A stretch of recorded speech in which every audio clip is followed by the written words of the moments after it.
बोलना चाहिए इसमें नहीं। Shri Amar Singh ji.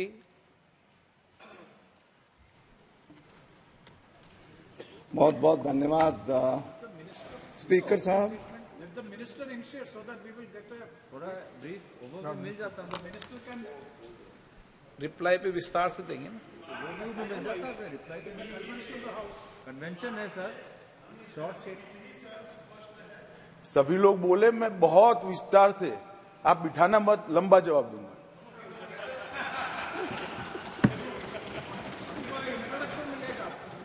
Normally, initial introduction हो चुका है बिल का। माननीय Amar Singh ji. normally mover will speak something. धन्यवाद स्पीकर साहब। आज दो बिलों पर चर्चा हो रही है। एक तो जम्मू कश्मीर रिजर्वेशन अमेंडमेंट है, दूसरे में नॉमिनेशंस की अमेंडमेंट है। सर, जो रिजर्वेशन वाला अमेंडमेंट बिल है उसमें तो सिर्फ जो शब्दों का उपयोग है, पहले जो 2004 का बिल है उसमें वर्ड यूज्ड है under privilege classes, weak and under privilege classes, उसको नए बिल में ओबीसी कर दिया है, अदर बैकवर्ड क्लासेस कर दिया है। वो तो इतना ही है। वो सर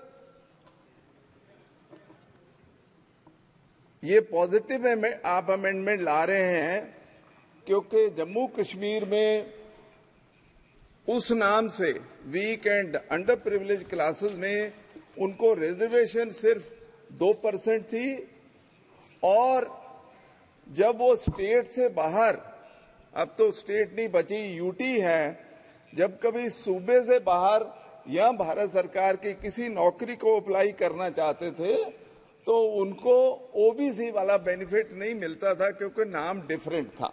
तो इसलिए मैं इसको पॉजिटिव अमेंडमेंट मानता हूं और मैं इसका सपोर्ट करता हूं। लेकिन सर, इसमें जो मुद्दा असली है, और जब 370 धारा समाप्त करी जा रही थी तब ये सारी ओबीसी क्लासेस को जिनका नाम अलग था, weak and under privilege classes, उनसे वादा किया गया था कि आपको जैसे सारे भारतवर्ष में 27% रिजर्वेशन मिलती है वो आपको मिलेगी। जम्मू कश्मीर में तो अभी 2% मिलती है। तो मैं बेनती करूंगा स्पीकर साहब आपको, आपके माध्यम से गृह मंत्री जी को, क्योंकि देखिए नाम तो अच्छा हो गया, बढ़िया है, लेकिन नाम के साथ वो जो उनकी असली मांग है ये सभी ओबीसी क्लासेस की, और आपने वहां वादा भी किया था, उसका आप क्या कर रहे हैं? कोई सदन को वो जरूर बताइए, नहीं तो नाम चेंज तो हो गया, भारत सरकार में वो नौकरियों में अप्लाई कर पाएंगे, वो सही है, लेकिन जम्मू कश्मीर अब आपके पास है, यूटी है, सेंट्रली एडमिनिस्ट्रेटेड है, 2% रिजर्वेशन को आप किधर लेके जा रहे हैं, वो बहुत मुख्य मुद्दा है।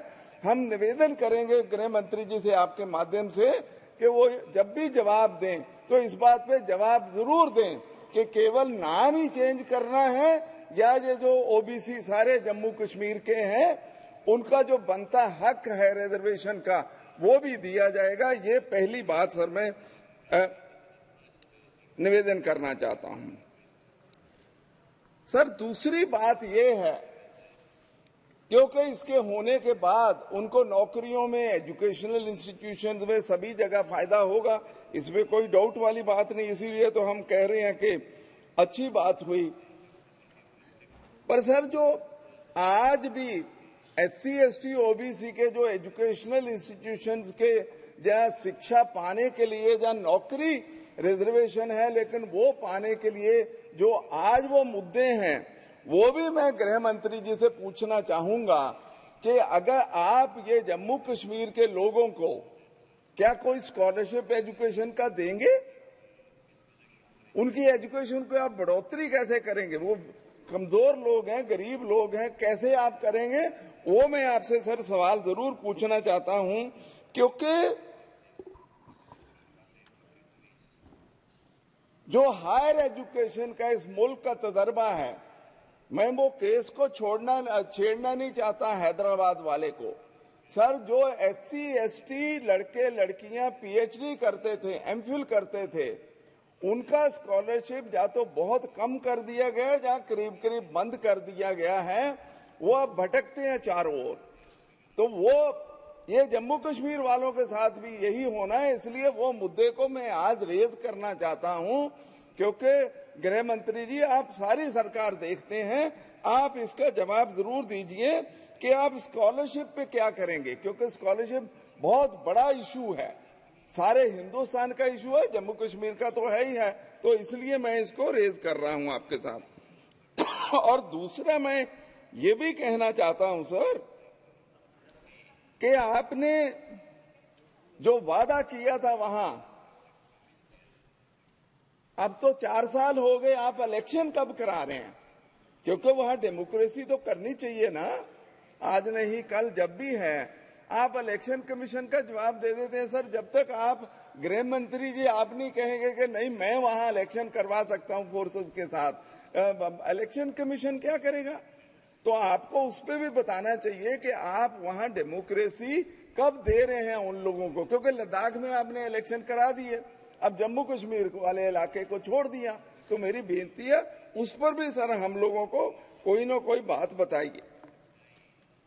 अगली बात सर जो मैं आपसे करना चाहता हूं, मतलब वो सारे हिंदुस्तान के एक्सपीरियंस से बात करना चाहता हूं, तो जम्मू कश्मीर में भी वही होगा सर। सारे हिंदुस्तान में जो भारत सरकार के इंस्टीट्यूट हैं, जो सेंट्रल यूनिवर्सिटीज हैं, जो आपके ITI और सारे हैं, उसमें सर आज SC ST टीचरों की कितनी भर्ती हुई है? यहां सर लोकसभा में, राज्यसभा में भी जवाब दिया था कि अबाउट 60% पोस्ट खाली पड़ी है। तो सर ये तो नॉमेनक्लेचर तो बहुत अच्छा पॉजिटिव स्टेप है, लेकिन नॉमेनक्लेचर से अकेले में मुद्दा निपटता नहीं है ना, उसके साथ उस लाइन में जितनी बातें जुड़ी हुई हैं उनका सारा का भी तो सोल्यूशन करना पड़ेगा। उनकी पोस्ट रिजर्व कर दी, उनकी भर्ती नहीं हो रही, तो कहां जाएंगे वो? रिजर्वेशन हो गई पर भर्ती नहीं कर रही है। तो सर मेरा कहने का मतलब है क्योंकि आप सारी सरकार चलाते हैं प्रधानमंत्री जी के बाद, तो आपसे जवाब इसलिए मांग रहे हैं कि आप किसी डिपार्टमेंट से भी पूछना तो आप पूछ सकते हो। देखिए, जो स्टूडेंट्स का SC ST OBC का हिंदुस्तान में हालत है वो ये है सर, पिछले कई सालों से जब से ये स्कॉलरशिप सर, इवन जो जनरल पोस्ट मैट्रिक स्कॉलरशिप था वो सर भारत सरकार 100% देती थी, 100%, बहुत सालों से, 30 40 50 साल से। आपकी सरकार आई, आपने 60-40 कर दिया कि हम तो 60% देंगे, 40% स्टेट्स दें। स्टेट्स की तो ऐसी हालत है, वो तो तनख्वाहें नहीं बांट रहे। तो हुआ क्या है कि कॉलेजेस में, स्कूल्स में, हायर इंस्टीट्यूशंस में SC ST बच्चों का नंबर बहुत गिर गया है। मैं सर पंजाब की एग्जांपल बताता हूं, जब आप 100% देते थे तो SC ST स्कॉलरशिप 3.5 लाख से 4 लाख स्टूडेंट्स को मिलता था। 3.5 लाख से 4 लाख के करीब स्टूडेंट्स को पंजाब में ये स्कॉलरशिप, अब सर लेस देन 1 लाख को मिल रहा। तो मतलब क्या निकला? दैट मीन्स पंजाब अकेले में करीब 2-2.5 लाख शेड्यूल्ड कास्ट वहां ट्राइबल नहीं है। वो स्टूडेंट्स जो हैं वो कॉलेजों से और स्कूलों से निकल गए हैं, क्योंकि उनको अफोर्ड करने वाली हालत नहीं है। तो इसलिए सर मैं आपके सामने रेज कर रहा हूं, ये जम्मू कश्मीर में भी इशू बनेगा। तो इसलिए आपसे बेनती है कि जब आप कानून ला रहे हैं तो कंप्रीहेंसिव सर सारी चीजें लाइए, उसके साथ आप हमें सारी चीजें बताइए। यही नहीं, स्टूडेंट्स के जो सुसाइड हो रहे हैं ITI में, हायर इंस्टीट्यूशंस में, सर उसमें आपकी सरकार क्या कर रही है वो हमें बात बता दीजिए, क्योंकि बहुत सारे सर मुद्दे हैं इस बात पे। तो इसलिए मैं आपकी अमेंडमेंट की तो सपोर्ट करता हूं, लेकिन सर ये मेरी बेनती है कि दूसरे जो साथ जुड़े बुरे मुद्दे हैं A to Z उन सब का सर आप कोई समाधान करिए और हम लोगों को गाइड करिए। सर जो दूसरा अमेंडमेंट ला रहे हैं जिसमें वो 3 लोग नॉमिनेट करने हैं, उसमें सर मेरा कहना बहुत छोटा सा मेरी बेनती है उसमें कि सर जम्मू कश्मीर में सर पंजाबी आदमी भी बहुत बसता है, specially in Jammu region, Srinagar में थोड़े कम हैं। तो सर पंजाब की ओर से मैं बेनती करना चाहूंगा सर कोई हमारा भी कोई आदमी उसमें नॉमिनेट करिए उन 3 लोगों में, पंजाब का आदमी। मैं पगड़ी वाला नहीं कहूंगा, कोई पंजाबी तो कर दीजिए क्योंकि वहां हमारे इतने पंजाबी रहते हैं। बाकी आप करिए उसमें कोई बात नहीं, ऐसा नहीं कि सर पंजाब इग्नोर हो जाए। पंजाबी लैंग्वेज बस सर वहां पहले चलती थी वो बंद कर दी, तो वो भी उसको चालू करिए, वहां सर होती थी वो उसको बंद कर दिया। मेरा कहने का मतलब ये है कि सर बहुत सारे इश्यूज है जम्मू कश्मीर के, अच्छे अमेंडमेंट आप लेके आए से साथ जुड़े मुद्दे भी निपटाने का करिए। और लास्ट बात कहना चाहता हूं सर, भारत सरकार में जॉइंट सेक्रेटरी और सेक्रेटरीज पे सर ये SC ST OBC का कोई नंबर बढ़ाइए। मैं एग्जैक्ट परसेंटेज बोलना नहीं चाहता हूं क्योंकि सर वैसे मुझे सारा पता है, मैं बोलना नहीं चाहता हूं। और उनको जब आप भारत सरकार सर लेके आते हैं तो उनको जरा अच्छी पोस्टिंग भी दीजिए।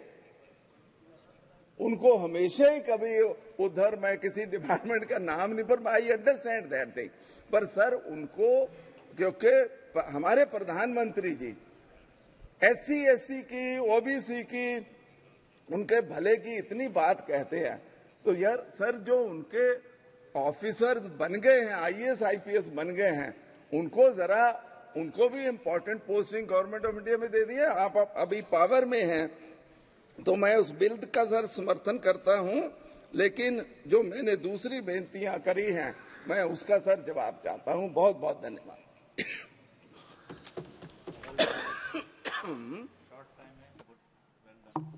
अब दूसरे का तो मुझे पता